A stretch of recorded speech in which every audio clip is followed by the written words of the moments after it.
Section 2.7, the notes that I have are the same as the ones that you have. I just did not have a printout, so I had to handwrite mine.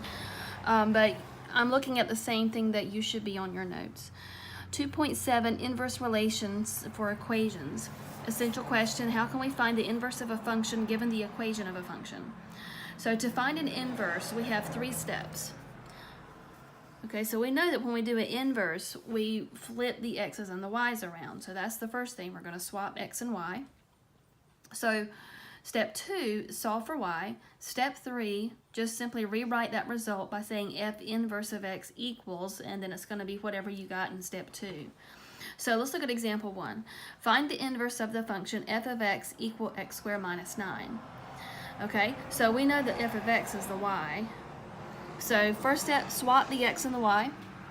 So we're gonna say x equals y squared minus 9. Then we're gonna solve for y. So we need to add 9 to both sides. So x plus 9 equals y squared. Now take the square root of both sides.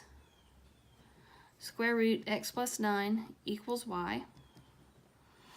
And then we'll say f inverse of x equals square root of x plus 9.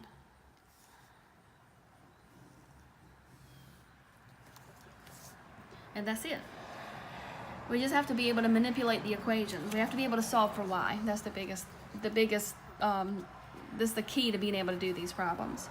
Example 2, find the inverse of the function f of x equal x plus 3 over 6.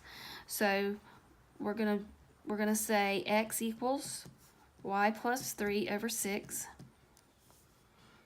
Multiply both sides of this by 6, so 6x equals y plus 3. Subtract 3 on both sides.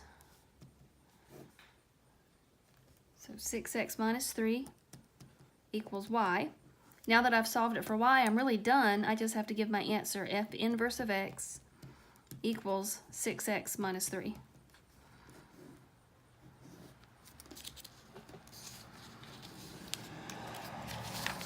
All right, you try one.